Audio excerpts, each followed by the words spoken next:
बुलेटिनमध्ये आपल्या सगळ्यांचं पुन्हा एकदा स्वागत। महापालिकांच्या मतदानासाठी अवघा 1 तास शिल्लक आहे। 29 महापालिकांच्या मतदानासाठी 1 तासासाठी मतदान करता येणार आहे। संध्याकाळी 5:30 वाजेपर्यंत मतदानासाठी वेळ ही ठेवण्यात आलेली आहे। मतदान केलं नसेल तर लागलीच घराबाहेर पडा, मतदान करा असा एबीपी माझा देखील तुम्हाला आवाहन करतोय। महापालिकांमध्ये सध्या मतदानावेळी काही ठिकाणी गोंधळाचं वातावरण देखील पाहायला मिळालंय। अनेक महापालिकांमध्ये काहीसा राडा, गोंधळ, वादावादी देखील झाली आहे। बोटावरची शाई पुसली जात असल्याच्या आरोपांवरून देखील गोंधळ निर्माण झालेला सध्या पाहायला मिळतोय। मात्र मतदान हे आपला हक्क आहे, कर्तव्य आहे, त्यामुळे एबीपी माझा तुम्हाला आवाहन करतोय की 1 तास उरलेला आहे। या 1 तासामध्ये घराबाहेर पडा आणि मतदान अवश्य करा।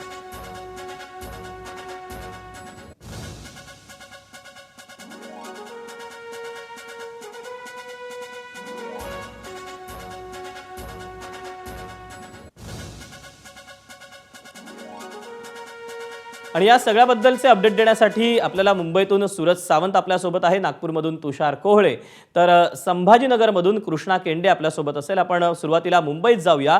सूरज सावंत आपल्यासोबत आहे। सूरज, 1 तास उरलेला आहे। सध्या मुंबईतलं काय चित्र आहे, मुंबईतनं काय नेमक्या बातम्या समोर येत आहेत? नक्कीच आपण पाहिलं तर मुंबईत विविध प्रभागांमध्ये अनेक गोष्टी या मतदारांसंदर्भातल्या समोर येताना पाहायला मिळत आहेत। काही ठिकाणी ज्या पद्धतीने मतदार याद्यांमध्ये नावं अपेक्षित होती ती काही जणांची नावं या ठिकाणी पाहायला मिळत नाही आहे। तर काही वोटिंग सेंटरवरती EVM जो मशीन आहे त्या ठिकाणी खराब होते, त्यामुळे कुठेतरी दिरंगाई झालेली आहे। दुबार मतदानाचा देखील मुद्दा या ठिकाणी समोर आलेला आहे। तर कांदिवली पूर्वमध्ये जर आपण पाहिलं तर काही अधिकाऱ्यांनी भाजपच्याच ॲपमधनं त्या ठिकाणी मतदार यादीतली मतदारांची नावं शोधण्याचा प्रयत्न केला, त्यामुळे कुठेतरी गोंधळ उडाला होता। त्याआधी रात्री आपण पाहिलं तर पैसे वाटपावरनं 2 ते 3 ठिकाणी त्या ठिकाणी पोलिसांकडनं चौकशा या सुरू करण्यात आल्या होत्या। त्यामुळे एकूणच आत्तापर्यंत तरी काही प्रभागांमध्ये उत्स्फूर्त प्रतिसाद जरी असला तरी काही प्रभागांमध्ये संमिश्रच प्रतिसाद आपल्याला पाहायला मिळतो। त्यामुळे शेवटचे 1 तास उरलेला आहे। या 1 तासात नागरिकांनी मोठ्या प्रमाणात घराबाहेर पाडून या ठिकाणी मतदानाचा आपला जो हक्क आहे हा बजावावा या संदर्भातले आव्हानं ही देखील केली जात आहेत। त्याचबरोबर ती शाईचा मुद्दा हा प्रामुख्याने होता। जी शाई लावण्यात आलेली आहे ही शाई काही केमिकल्सच्या मदतीने पुसली जात आहे आणि दुबार मतदान त्यामुळे होऊ शकतं असं देखील आरोप केलं जात आहे। त्यामुळे एकूणच या सगळ्या गोष्टी लक्षात घेऊन निवडणूक आयोगाने घेतलेली आहे। या संदर्भात चौकशीचे आदेश देखील देण्यात आलेले आहेत। ज्यांची नावं या ठिकाणी सापडली जात नाहीत त्या ठिकाणी मतदार याद्यांमध्ये जर आपण पाहिलं तर या ठिकाणी मतदार नोंदणी त्या ठिकाणी करण्यात आलेली आहे। त्या दिवशी त्या ठिकाणी त्यांची नावं शोधून मग त्यांना पुढे पाठवलं जात आहे। लालबाग मधलाच एक इन्सिडेंट नुकताच समोर आला, त्यामध्ये एकाच महिलेचं नाव हे 2 ठिकाणी होतं। तिचं नाव होतं मालाडच्या प्रभाग क्रमांक 34 मध्ये। त्यामुळे एकंदरीतच अजूनही नागरिक जे आहेत जे मतदान करण्यासाठी मुंबईकर हा बाहेर पडताना पाहायला मिळतोय। आपण यानंतर जाणार आहोत नागपूरमध्ये। तुषार कोहळे आपल्यासोबत आहे। तुषार, सध्या नागपूरमधलं असेल, विदर्भातलं काय चित्र पाहायला मिळतंय, लोकांचा कसा प्रतिसाद आहे? झालं तर लोकसभा आणि विधानसभेच्या तुलनेने यावेळेस महानगरपालिकेच्या निवडणुकीमध्ये मताचा टक्का हा घटताना दिसत आहे। 3:30 वाजतापर्यंत जवळपास 37.19% मतदान हे नागपूरमध्ये झाल्याचं पाहायला मिळालं।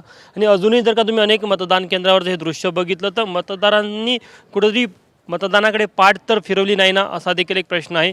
अनेक वस्त्यांमध्ये मोठ्या रांगा पाहायला मिळतात, मात्र काही भागामध्ये असं चित्र आहे की तुरळक मतदार हे मतदान करताना येताना पाहायला मिळत आहे। काही अपवादात्मक घटना सोडल्या तर नागपूर शहरात आज दिवसभर जवळपास शांततेमध्ये मतदान झालेलं आहे। मुख्यमंत्री देवेंद्र फडणवीस यांनी त्यांच्या कुटुंबासह मतदान केलं, सोबत केंद्रीय मंत्री नितीन गडकरी यांनी देखील त्यांच्या कुटुंबासह मतदान केलं। सोबतच दोन्ही भाजपचे मोठे नेते हे जे भाजपचे माजी नगरसेवक आहे ज्यांच्यावर काराती हल्ला झाला होता त्यांच्या घरी जाऊन त्यांची भेट घेतली। यासोबतच देवेंद्र फडणवीस यांनी त्यांच्या दक्षिण पश्चिम विधानसभा मतदारसंघामध्ये जाऊन अनेक बूथवर त्यांच्या कार्यकर्त्यांसोबत संवाद साधला, अनेक वातावरणामध्ये उत्साह निर्माण करण्याचा प्रयत्न केला। तर दुसरीकडे काँग्रेसचे नेते आणि शहराध्यक्ष विकास ठाकरे असेल किंवा नितीन राऊत असेल ते देखील आपापल्या मतदारसंघामध्ये आपापल्या बूथवर जाऊन कार्यकर्त्यांचा उत्साह वाढवताना पाहायला मिळत होते। मात्र यावेळी सर्वात जास्त नागपूरमध्ये जी अडचण आणि जो त्रासाचा सामना मतदारांना करावा लागला तो मध्ये लोकसभा आणि विधानसभेच्या वेळेस ज्या मतदान केंद्रावर मतदारांचं मतदान होतं यावेळेस मात्र बहुतांश मतदारांचे मतदान केंद्र हे बदललेले होते। त्यामुळे सकाळच्या पहिल्या सत्रामध्ये अनेकांना मतदान केंद्र शोधताना नाके नऊ आले. सोबतच एकाच कुटुंबाचे त्यामुळे एकाच पत्त्यावर असलेले स्वाभाविकच जे मतदान केंद्र होतं ते बदलल्यामुळे नागरिकांचा काहीसा गोंधळ देखील उडालेला पाहायला मिळालेला होता. तुषार, तू राहाच आपल्यासोबत. आपण छत्रपती संभाजीनगरमध्ये जाऊयात. कृष्णा आपल्यासोबत आहे. कृष्णा, छत्रपती संभाजीनगरमधली काय आकडेवारी समोर येते आणि तुझ्या पाठीमागे अजून भली मोठी रांग मतदारांची पाहायला मिळते? सुरुवातीला छत्रपती संभाजीनगरमधलं हे दृश्य दाखवतो. हे दृश्य स्वामी विवेकानंद विद्या मंदिरमधलं आहे आणि ही रांग दाखवतो. त्यावरनं इथला प्रतिसाद या ठिकाणी लक्षात येईल. ही भली मोठी रांग अजूनही लागलेली आहे आणि असं जरी असलं तरी मतदानाचा टक्का जो आहे तो हवा तेवढा नाही आहे, कारण की संभाजीनगरमध्ये 29 प्रभागात या ठिकाणी मतदान होतं. 115 नगरसेवक निवडून द्यायचे आहेत. मात्र आत्तापर्यंतची टक्केवारी पाहिली तर ती 40-45 एवढीच आहे. मात्र आत्ताचा जो हा प्रतिसाद पाहिला तर ही टक्केवारी निश्चित वाढण्याची शक्यता आहे. अशा भल्या मोठ्या रांगा अनेक ठिकाणी पाहायला मिळतात. त्यामुळे 5:30 नंतर देखील काही भागामध्ये रांगा दिसतील असं चित्र सध्या तरी आपल्याला पाहायला मिळतं. आणि दुसरीकडे मी तुम्हाला दाखवतो की ते बाहेरून येणाऱ्या लोकांची संख्या देखील खूप मोठ्या प्रमाणावरती आहे आणि यामध्ये सर्वच उमेदवार आपल्याला पाहायला मिळत आहेत. आणि इथे जर दिवसभराचं सांगायचं झालं तर 8 महिला होत्या ज्यांना दुबार मतदान करणं किंवा बोगस मतदान करण्याच्या संशयावरून या ठिकाणी पकडण्यात आलेलं होतं. त्यांना ताब्यात घेण्यात आलेलं आहे. काही ठिकाणी दगडफेकीच्या घटना देखील संभाजीनगरमध्ये घडलेल्या पाहायला मिळाल्या. शिवाय काही भागामध्ये एकंदरीतच काही तुरळक अपवाद वगळता छत्रपती संभाजीनगरमध्ये नागरिकांचा जो आहे तो संमिश्र किंबहुना काही ठिकाणी मोठा प्रतिसाद पाहायला मिळतोय. सूरज, तुषार आणि कृष्णा, तुमच्या तिघांचेही धन्यवाद दिलेल्या सगळ्या सविस्तर माहितीबद्दल. 1 तासानंतर सगळे जे अपडेट आहेत ते पुन्हा एकदा आपण घेणारच आहोत. एबीपी माझा, उघडा डोळे बघा नीट.